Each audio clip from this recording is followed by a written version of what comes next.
This media is brought to you by Polyscope.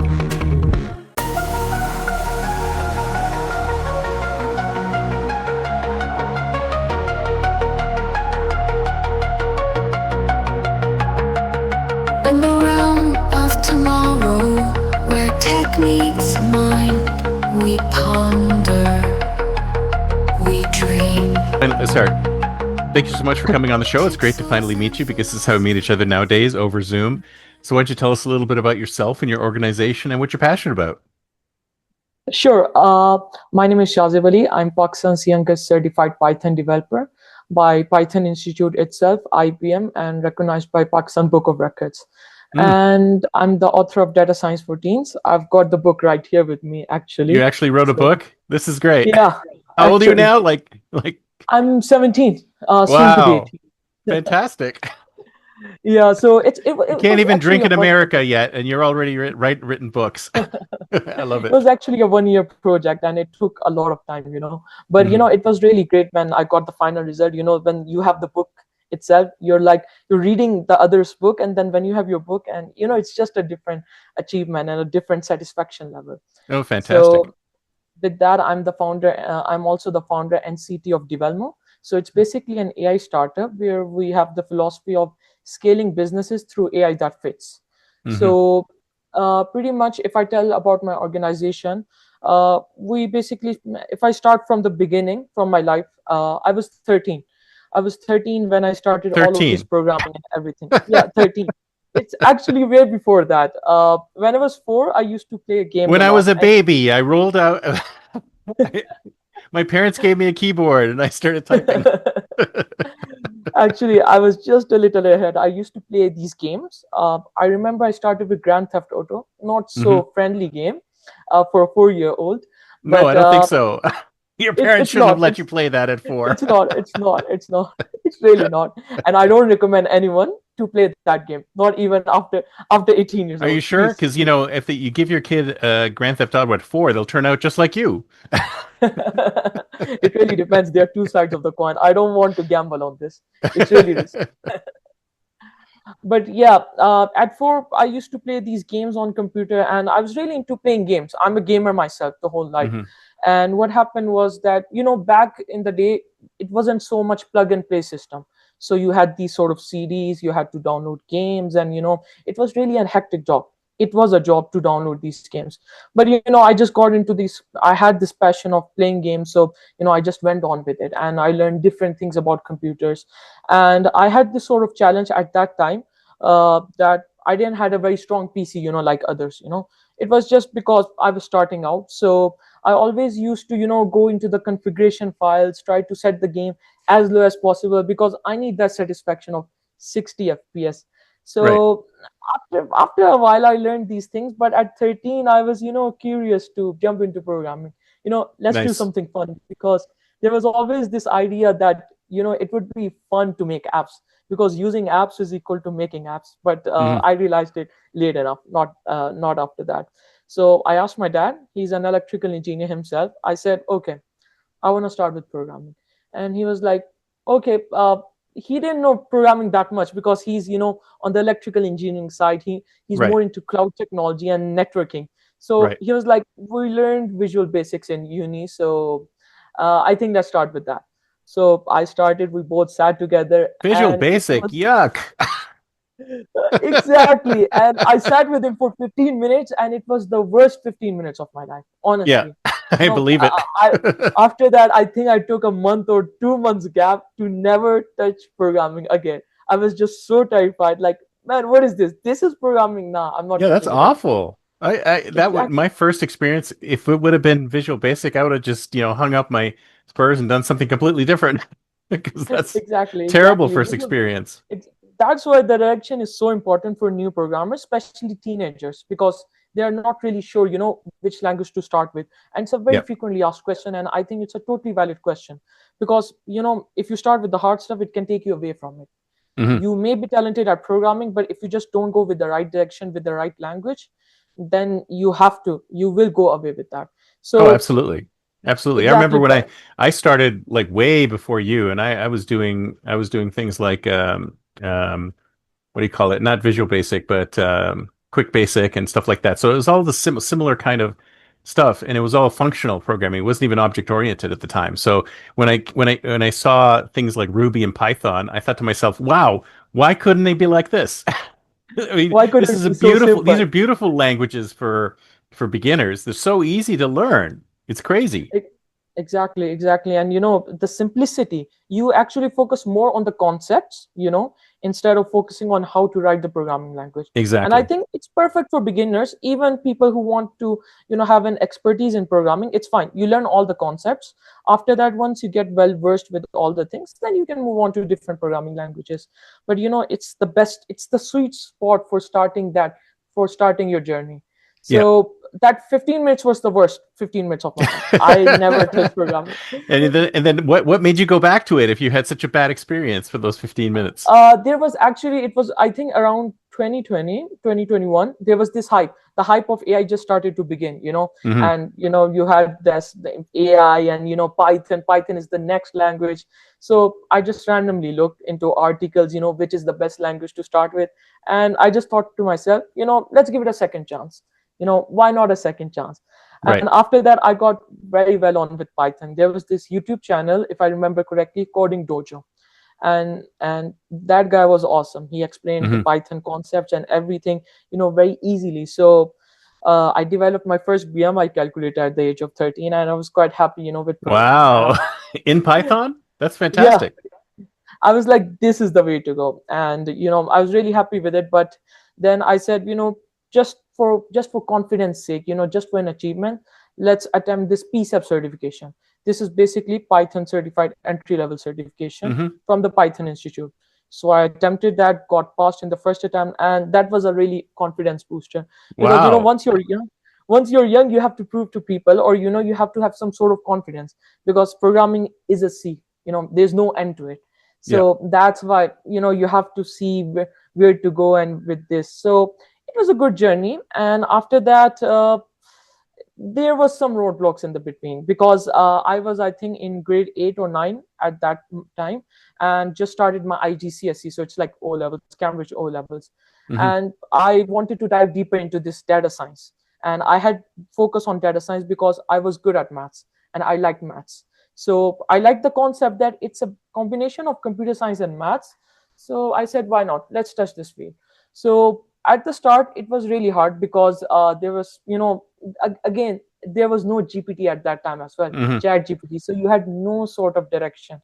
So I was just No, but AI randomly people going. tell me AI's been around for 20, 30, 40 years. So I don't know what you're talking about. AI was, but Chat GPT wasn't. I No. mean, it wasn't mature. It really wasn't mature AI, and it Mm. wasn't in the limelight as well. But again, the way the advancement of AI over the 20 years and everything, it's crazy. Now you have this Chat GPT, and ask him anything, you've got it. Like, Oh yeah. you don't need any some sort of person. You don't have any excuses that you don't know this stuff.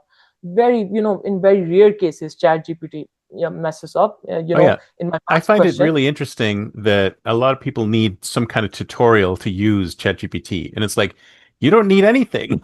You just start talking to it like a regular Exactly. human being, and it will teach you how to use it itself. And I just find it interesting that there's still people who are like, "Oh, can you show me how to use it?" I'm like, it's kind of self-explanatory. You don't really need anybody to show you how to use it. Exactly. Just use it, right? People actually make things complex.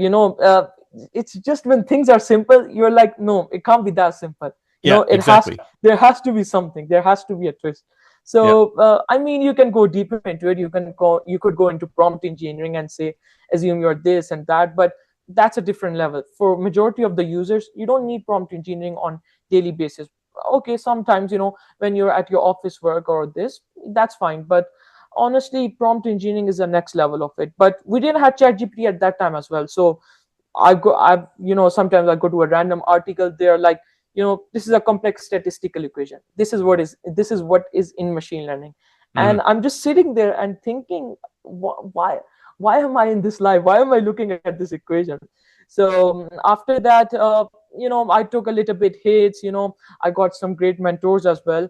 So I dived into ML, machine learning, and there was a really good channel as well. I give shout out to Code Basics. So he's from India, and Wow. he So helped did me you cover get all of ML. your education, all of your Yeah, programming education YouTube. from YouTube? Yeah, I've graduated from YouTube. I can Wow. officially say that. I've graduated from They YouTube. should send you a diploma. Exactly. They should send me an undergraduate degree. This much. Exactly. Exactly. So YouTube was the best. YouTube is still the best way to go. I mean, you can find honestly anything at this point. Right. So after that, I learned ML. Got certifications from IBM and so on. I started freelancing in between. So I started teaching Python, and that helped me gain confidence. And that helped me How did you actually. get to be how did you become like go from learning Python to teaching Python? Did you like was there a school nearby that you worked at, or how did you No, start basically, teaching? I got a client on Fiverr. I Hmm. just had a random gig out there, just for work purposes. I wasn't looking for work actively, but there was a client. He said, "Okay, can you teach me Python?" And she was Right. from US actually. She was like around 50 years old, Hmm. and I was like, "Okay, let's give it a try. What's the worst it can be?" So I started, and it was honestly, I wasn't experienced. I wasn't. It was up to my expectations actually. Hmm. I was giving the lecture smoothly, and it was a whole new challenge because once you're learning something, you're learning in a limited capacity. When you're teaching something, then you have to think about 100 other things, 100 other things. So Yeah. that was the fun aspect. You get to question, the student gets to question, different things, and you're like, look, I haven't thought it. I was studying Python for 2 3 years. I did different projects, but he or she has asked a very great question. So Hmm. your mind unlocks. And I always advise people that once you've learned something small, just try to teach it Mm. to your friend, teach it to your colleague, teach it to your relatives, but teach, because teaching is the way to go. Yeah. Your Well, and mind that really actually opens. cements it in your head what you're trying to Exactly. do. So it's kind of like you said, like it's a narrow focus when you're learning it, but it's a broad focus when you're teaching it because you're always getting that feedback from somebody saying, "Oh, how about this? How about this? How about this? How about this?" And it forces you to learn more about the language and how to figure it out. Exactly. You think in one way direction, and then the other guy comes and he says, "Why not this? Why can't this happen? Or why can't this happen?" And you're Yep. like, "Okay, that opens up different paths." And he's actually saying the right thing. So why can't we do this? So you have different perspectives, and you have different ways of teaching a thing. So it Hmm. was a really cool experience, and I still teach Python to some of my friends, to some of my students as well. And it was a great experience. So But you then must I be an started on. expert Python developer right now. You must be right up Exactly. there. I'm more, yes, Python developer, and I'm more to computer vision now. So I love computer vision, by the way. Hmm. It's like you're identifying, things automatically, and it's just really interesting that how a machine can do it. That you are giving him a person, you're giving him a car, and he just automatically detects it. And the cool thing is that it just functions like a human. So you just give him data. You say, "Hey, come on, that's 1,000 pictures of cars. You've got to learn it." The machine Hmm. keeps learning over and over again. And then after a while, you say, "Okay, now it's test time, detect this." So And then it how gives you. good is it now? Because I remember interviewing somebody who was talking about computer vision, and they said it's about as good as a 4-year-old. Like you give a 4-year-old put some pictures, and then the 4-year-old can recognize what a car is. Is it a lot more sophisticated now? I mean, Yeah, can it find actually, everything? it actually depends on use cases to use cases. We have experienced clients. There are some clients, they have really different and very hard requirements. You can say they're saying Mm. that there are two persons detect if they're fighting each other, and come on. Even if I ask you to, detect if these two persons are fighting each other, it would be impossible in the sense that sometimes they're playing with each other. Yeah, Sometimes it's exactly. all fun. So it's going to act like a 4-year-old in that situation. Now you can't Right. expect the machine to do everything in that. But in normal general use cases like traffic detection and crowd analytics, it's perfect in that. Honestly, Mm. I'm saying 90% of the time, 90 to 95% of the time, you get perfect results.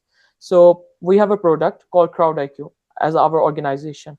And the idea is that it's a plug and play system. It connects to your CCTV cameras in stores, and it automatically detects what customers are coming in, right? So Mm. it is detecting them, what is their age range, what is their gender, and what is their count, and further demographic analytics, how much time are they spending. So for that we have achieved around 90 to 95% accuracy. Nice. And it really gives the honor a lot perspective about it, that okay, so because as an honor, let's say you're taking as an owner of the restaurant, right? You don't know how many customers are coming in. Even if you know how many customers are coming in, what age range, what is the demographic insights, and it's just not only limited to that. We have different clients coming in, and they're saying, look, we need ethnicity detection as well. What nationality they are. So we are fine because we have developed a scalable system that we can integrate n number of features for the clients. So computer vision, in generally, it's very sophisticated now. And initially, it was a bit shaky, but it's very sophisticated. But again, for the very niche requirements, it has a long way to go.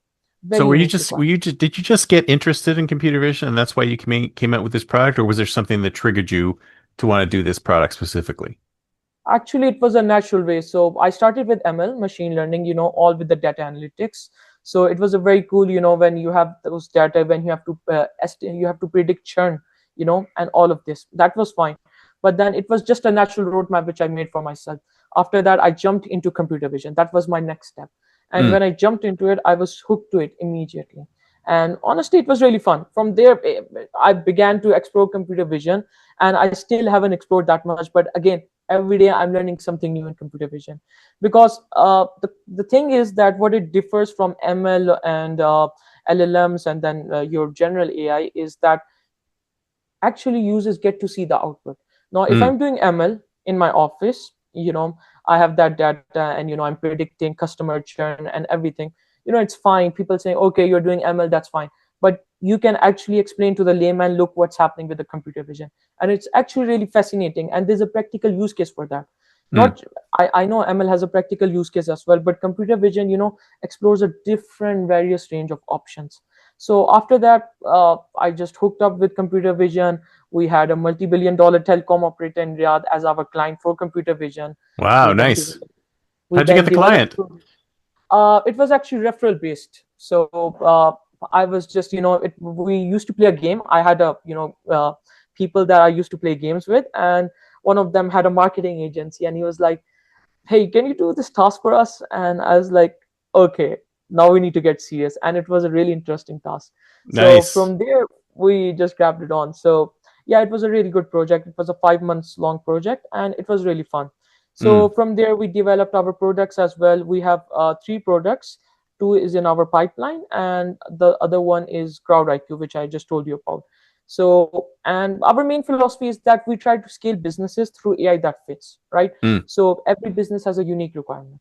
Now, you have a restaurant, you have a cafe, or you have a marketing agency, or you have a venue. You have different requirements, right? You sometimes want a chatbot. You sometimes want just simple ML solutions. You sometimes just want data dashboards, just to present to your upper management. So again, you can't have a product that fits in all. So that's where we come in. We try to give you the customized solution.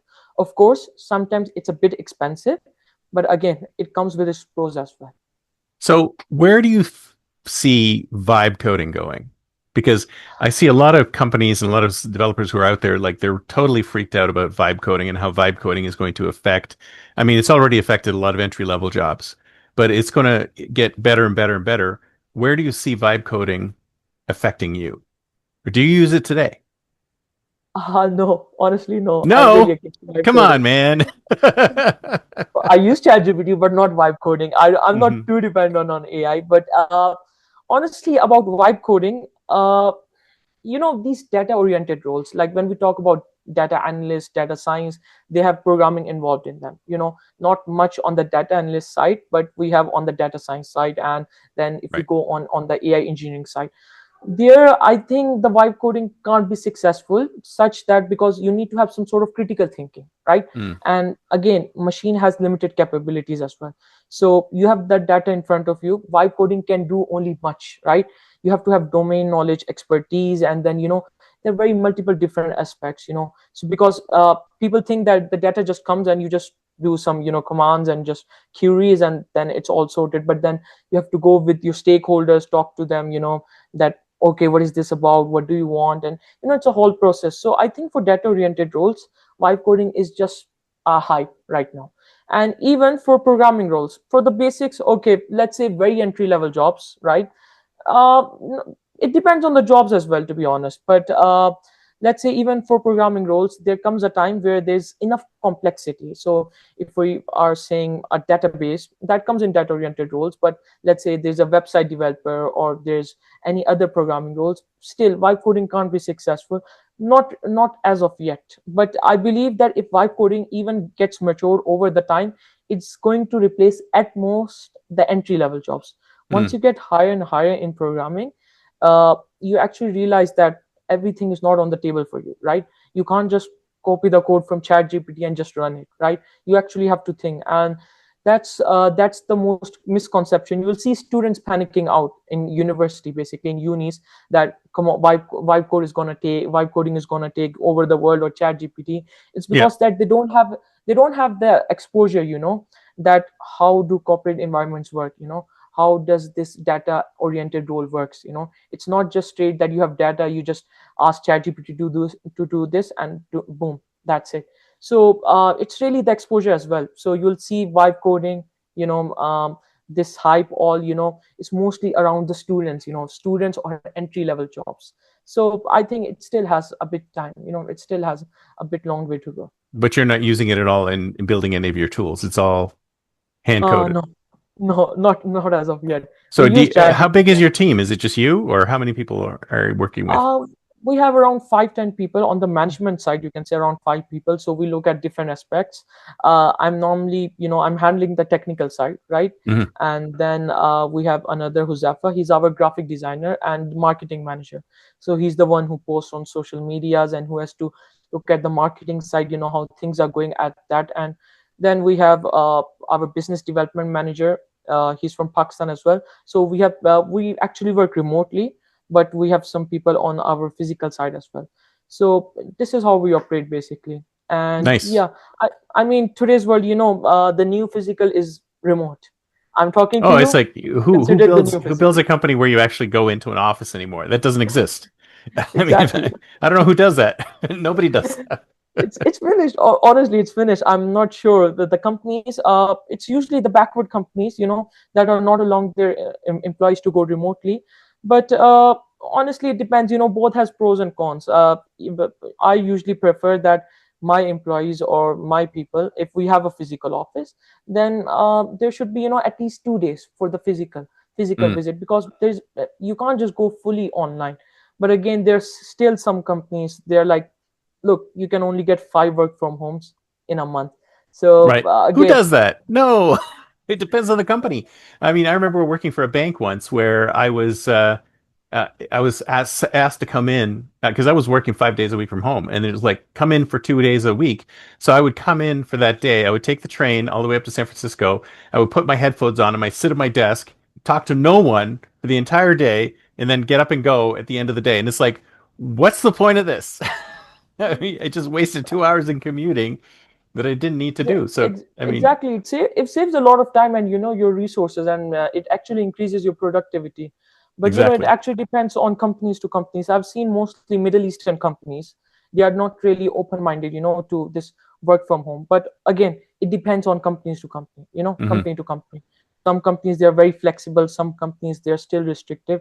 So you can't just have a general rule. So yeah, it's pretty much that. So it's time to think like a future. It's this year 2035. You're going to be what, 27? Is that right? Yeah, I think 37. So you'll be a billionaire. I'm starting to feel a bit old right now. Will you be a billionaire by then? I mean, are you going to be like competing with Elon Musk and in that space? I hope sure so. Honestly, my main motive, is to educate people.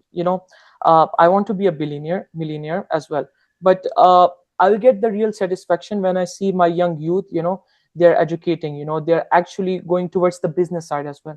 Because you will see that with this AI trend, there are many founders coming, there are many startups growing. And this is actually really a good thing, because now it's very easy. You have the direction, you know how to work with, and you have assistance with coding.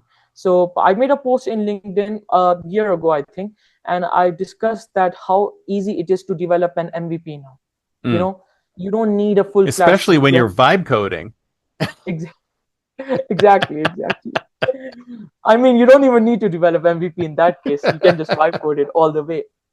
Well, no, But I mean, I tried doing something. So I was fooling around with vibe coding the other day. I wanted to create like a Twitter for creators. So it took me about 4 hours from beginning to end to build it, and it was almost done. And then at the very end, it started like erroring out like crazy, and I kept saying, "It's got this error," and it says, "Okay, I fixed it." No, the error is still there. I got this fixed. So it just went. We were kind of in a circle, and I'm like, "Okay, I probably need to bring in a developer to finish this." But it's like it got almost to the end. It was close. It was pretty I good. remember this meme, the point you said that there were too many errors, and the meme was like, look, I wrote 100 lines of code with ChatGPT, but then there are 200 errors with it. So you Yeah, spend most of your time fixing the errors instead of writing the code. So and things are balanced out. yeah, and it's so confident. It'll say, "I fixed all the errors," and it didn't.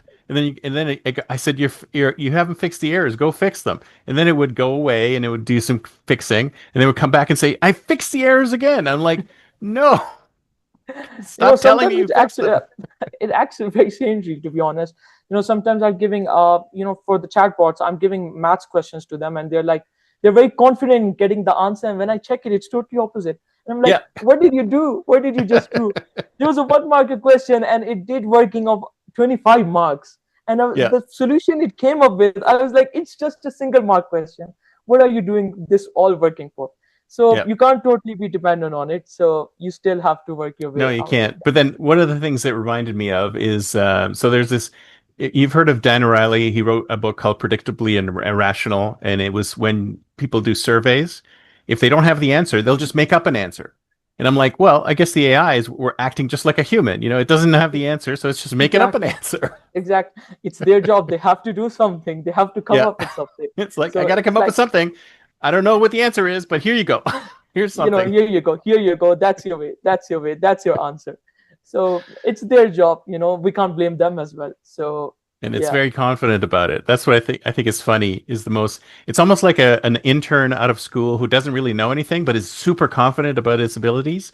So Exactly. If it's a little less confident, then it's kind of realistic. But when it's super confident, hey, I've got your answer. That's it. That's the whole working. That's yeah. it. You all need to do that. So I'm like, so where do you think AI is going to be in 10 years? Where do you think we'll be?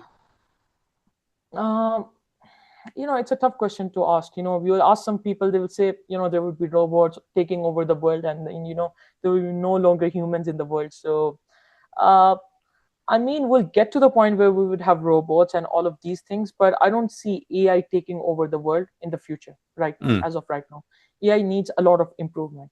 Uh, it has improved a lot over the 20-25 year period, but again, it needs a lot of improvement. And I think there will be, really cool advancements, like since we are having computer vision, so we'll have a lot of advancements in that side as well, because I feel like that field is underrated, quite mm, underrated. mm. Computer vision, I don't see a lot of people discussing about that. So I think that would be in the spotlight for most developers, for most companies as well, because that's the practical use case, and I'm already seeing it getting a little bit noticeable. For chatbots and for LLMs chatbots, I think the hype is going to go all the way until 15 years. It's Oh not yeah. going to die. Mm. Yeah, I don't think it's going to go a little bit down. As the trend in the line chart, it's going to go up and up and up. It's going to keep going. So it's going to keep going, and especially these business, we have to sell something. We have to sell the hype to the client. If it's not AI in the back end, if it's not That's AI, right. You I've got to that's why be you honest can't to you. tell them they can vibe code it because you want to do the work. I've got to be honest. Look, it's AI. It's AI in the back end. We have Yeah. implemented AI. Be it if else statement, but it's all AI. Everything works with AI.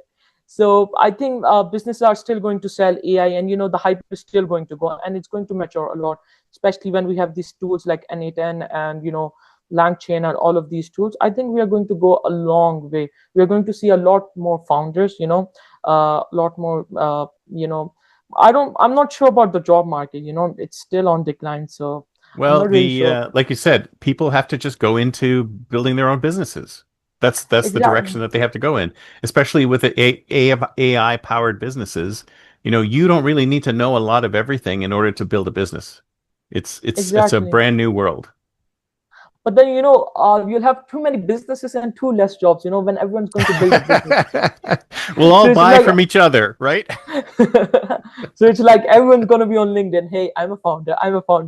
That's right. Everyone's a founder. Then who's the customer here? Then who's the one doing the job? So nobody works. I mean, it will be interesting to look at it. So it will be interesting to look what happens in the future. Absolutely. It'll be cool. So this has been great. Thank you so much. So someone else to get in touch with you, what's the best way? They can contact me on my email as well, in the description, or they can go to my website, shahzebali.com. They can directly contact me with that. So I'm usually available. I also teach Python tutorials on my YouTube channel as well. So I teach in 2 different languages, in English and in Urdu/Hindi. So I target both the audiences, especially from Pakistan and from the Western side as well. So fantastic. Well, I'll put all the links in the show notes. So thank you so much. This has been great. Perfect. Thank you. Talk to you so later. much, Chris. Bye. Take care. Bye.